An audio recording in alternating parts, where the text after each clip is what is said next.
Welcome to the first edition of the Wildcat Extra Roundtable. We're going to be previewing the Northwestern game this weekend against Minnesota. I'm here with Rohan, Nadkarni, and Alex Putterman. Alex, let's start off with the football team's attitude going into this weekend. Obviously, one of the, I think, more disheartening losses in at least recent program history last week against Wisconsin. What's the team's attitude looking like heading into this Minnesota matchup? Well, Northwestern always emphasizes the whole very cliched go 1-0 every week thing. They say it all the time, and I think when you say something all the time, I think they legitimately believe that. I think they've moved on from the Wisconsin thing.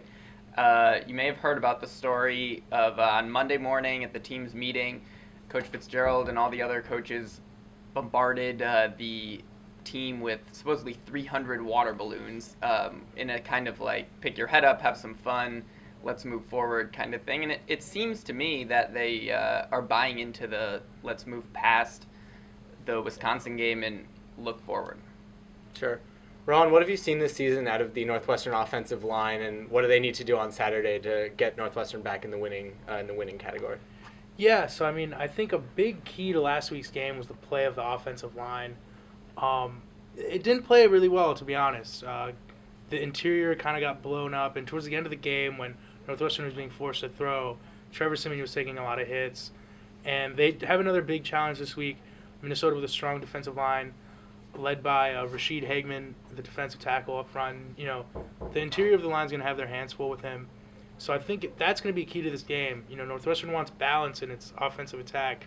That means the offensive line is going to have to open some holes on the running game from Vendrick Mark, if he can play, by the way. He's questionable, as is Kane Coulter.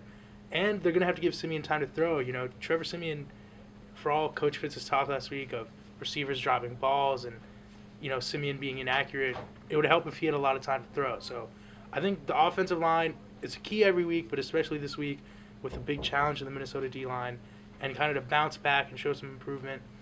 They're going to be really important if Northwestern's going to win this game. You know, for the most part, the season they've played well considering, you know, it's a new line, a lot of new starters, Ian Park in the middle and, you know, Jack Kanopka left tackle. But, you know, they've been playing well, and this week I think if they bounce back, it's going to bode well for Northwestern. Absolutely. Let's flip it around for a minute. Alex, what have you seen this season out of the Minnesota offense that Northwestern's defense is going to have to look out for on Saturday? Well, stop me if you've heard this before, but Northwestern's playing a team that likes to run the ball. Minnesota is fourth in the conference in rushing yards per game and rushing yards per carry. The difference between Minnesota and a team like Wisconsin, who kind of shredded Northwestern on the ground and through the air last week, first of all, Minnesota does not have Wisconsin's nationally top rushing attack. Also, Minnesota doesn't have the passing game to complement the rushing attack. They rarely throw the ball. They've got two young quarterbacks. They've been kind of going back and forth between a redshirt sophomore and a freshman. In their most recent game 2 weeks ago against Michigan, they started the freshman. They've really had a hard time moving the ball through the air. So the play-action type plays that have really been burning Northwestern, especially, you know, notably that play against Wisconsin when Jared Everett-Daris broke the 63-yard touchdown. That's not going to be a problem against Minnesota because they don't have the passing game to complement the rushing game. Rohan, you think red zone offense is going to be a key for the Cats in this one? Tell me a little more about that. Yeah, I mean, I really think Northwestern could have won each of their last two games if they kind of converted their red zone opportunities. Go back to Ohio State, they really had 3 missed opportunities in the red zone. You know, if they had converted one of those 3 field goals into a touchdown, you know, late in the game it's a 34-34 tie and not a, you know, 34-30 deficit. You go back to Wisconsin, that game started really just the way Northwestern needed it to. The defense caused a turnover. You know, that kind of made up for Kane's interception. And again, they drove down into the red zone. You know, first and goal, you know, they don't get anything. Second and goal, Kane kind of messes up an option play. It looked like he should have kept it. He hands it off. Third down, he's kind of gun shy, doesn't pull the trigger on an open receiver. They end up getting just 3 points. And plays like that, you know, however cliche it is, you kind of lose momentum when the offense can't, you know, punch it into the end zone. And then, you know, once the kind of floodgates open, the offense couldn't keep up. But I really think, you know, Minnesota's not going to be as tough of a challenge as the last couple weeks, but you'd like to see the red zone offense kind of kick back into gear.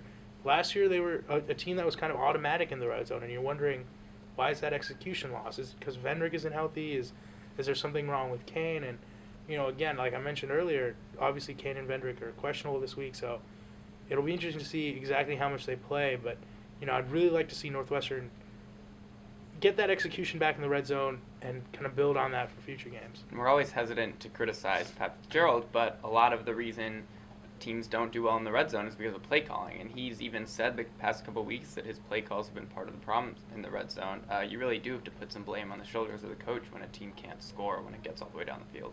Absolutely, and kind of going off of that, Fitz has done this year overall. Whenever they lose, he's kind of taken the blame upon himself. So I would expect them to, come out strong, not only from a playing standpoint, but I think the coaches kind of have something to prove this week. And Fitz has alluded to that after the last couple of losses. So I'm expecting a lot better effort. All right, it's time for everyone's favorite part of the show, predictions. Alex, let's start with you. What do you see happening on Saturday? Can the Cats break this 2-game losing streak? Well, at the beginning of the season, I think we would have looked at the Minnesota game as a game that Northwestern could potentially not only win, but win by a couple of touchdowns. I'm not sure I've seen evidence that Northwestern is as good as we thought they were and as good as we might want them to be or think that they are. So while Northwestern can still beat a team like Minnesota, I haven't seen evidence that they're going to destroy Minnesota in a way that we would really like if we really think that our team is one of the best in the Big Ten. So I'm going to predict Northwestern 31, Minnesota 27.